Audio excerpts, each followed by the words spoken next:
They say it might be afternoon. I don't know what time it is, but thanks for coming out. It's a great day in South Carolina. Beautiful weather. Lots of people voting. Super excited. The main thing I'll say is I'm truly just grateful. I have so much gratitude today.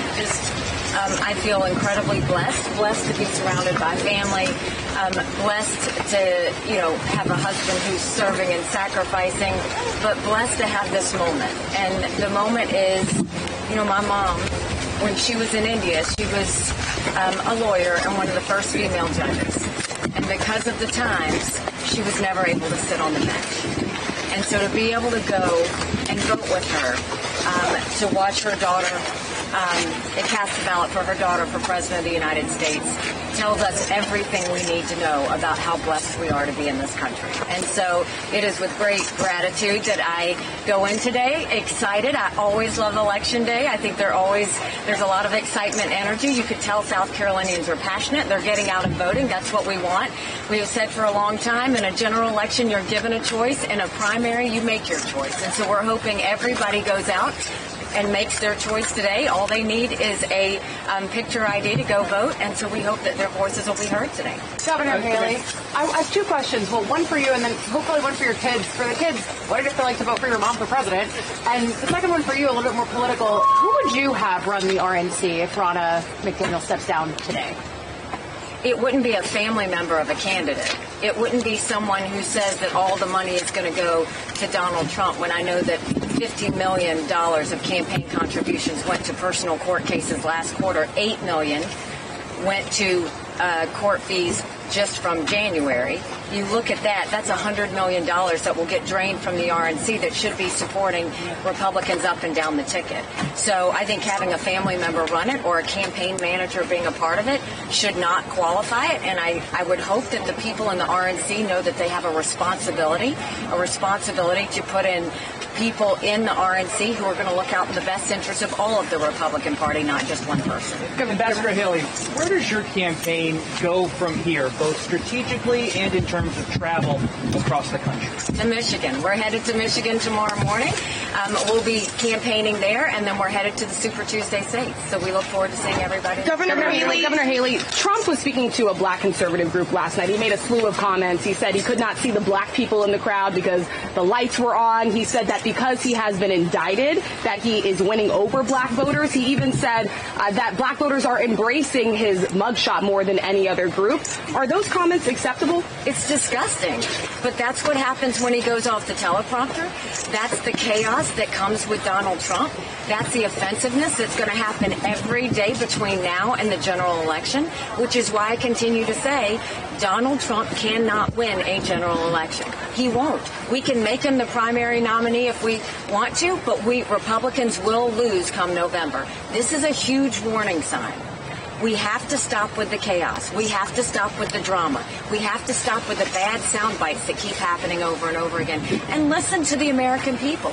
If 70% of Americans say they don't want Trump or Biden, that they think they're the two most disliked politicians in America, if 60% of Americans are saying that they think Donald Trump is too old and Joe Biden's too old to be president, I hope the people of South Carolina and I hope the people in the Super Tuesday states listen to that. There is a choice. We can leave the drama and the chaos. We can leave the incompetence. And we can go to something that is normal. And that's what people want, especially the younger generation. They just want to know what normal feels like. Governor Haley, earlier this week you said you would be campaigning every day until the last person votes. Could you clarify those comments? Did you mean that you'd be taking this all the way to the convention in Milwaukee? What I meant was South Carolina. We're going to be voting. We're going to be campaigning all day today, and then we're going to keep going all the way through Super Tuesday. That's as far as I've thought in terms of going forward. We've placed ad buys. We've gone and put out the public schedule of where we're going to be, and so we're going to keep on going. And what is your strategy to win those Super Tuesday states? It's going and giving people an option. Look, my whole goal for running is because you have a majority of Americans who are saying they don't want Donald Trump and they don't want Joe Biden. So as long as you have a majority of Americans saying, please give us a choice, I'm going to continue to fight. I am not going anywhere. I'm going to make sure that we give Americans a choice. You know, you might go to Russia and they'll anoint kings there. But here in America, we have elections, and people's voices are heard. And how blessed are we that we get to do that? And so we want these states to be able to vote. It's between now and 10 days from now, another 21 states and territories will be voting. And I think that's a great thing. They want their voices heard, and we're going to make sure they have their Is after Super Tuesday going to be another evaluation point for you then to see what every last vote means at that point after Super Tuesday? That's as far as we've thought so far. So we'll keep taking it one state at a time. That's our goal, is just one state at a time. I know everybody else wants to look ahead. That's not how I've done any of this. In the past year, we've taken it one state, 1 month at a time, and focused on that. That's what's gotten us to this moment, is discipline, hard work, being smarter than everybody else, and making sure that we do whatever it takes, as scrappy as we need to be, to get to the finish line. Ambassador Haley, after New Hampshire, you said that you certainly have to do better in South Carolina than you did in New Hampshire. So do you think that you're going to meet that goal today? And if you don't, why should voters trust you and expect that you have a path forward? We'll find out. We're going to find out today. Y'all will be deciding that as much as you want. What I'll tell you is I think my goal has always been to be competitive in South Carolina. And, for voters to trust me, I think you can look at the, thousands of voters that are going to come out for me today. You can look at the people that are going to show up at our rallies in Michigan, Super Tuesday. People want to see us continue this fight. We owe it to them to continue this fight. And I think that it's a good thing when democracy reigns. And I think it's great for the Republican Party to have this competition. The only thing that's lacking in this is Donald Trump getting on a debate stage. He should get on a debate stage. Governor Haley. Republicans to say you sharpened your attacks on the former president. You said you've become more offensive, I think it was on Tuesday. Is there an argument to be made that perhaps you should have gone after him more aggressively at the beginning of your campaign? Not at all. There were 14 people in this race. I had a dozen of the fellas I had to get rid of first. It was taking them out one at a time. Now he is the one-on-one opponent that I have, and that's why you see us showing the contrast between me and him. If I had done that in the beginning, I would have been a Chris Christie. My goal was to make sure that we took it one person at a time, one competitor at a time. Governor Haley, Guys, this is the last question.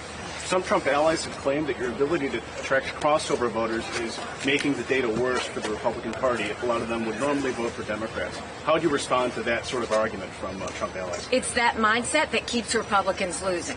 Republicans have lost the last 7 out of 8 popular votes for president. That's nothing to be proud of. We have got to start bringing people into the fold. We've got to start talking to everybody. If we truly believe that our policies lift up everyone, then guess what? You've got to talk to everyone. So when you go to my rallies, when you go to my events, you see everybody there. You see young, old. You see every race. You see every gender. You see Republicans, independents, and conservative Democrats. They all come in. I'm not going to push anybody away. I know Donald Trump said that anybody that supports me is barred permanently from MAGA.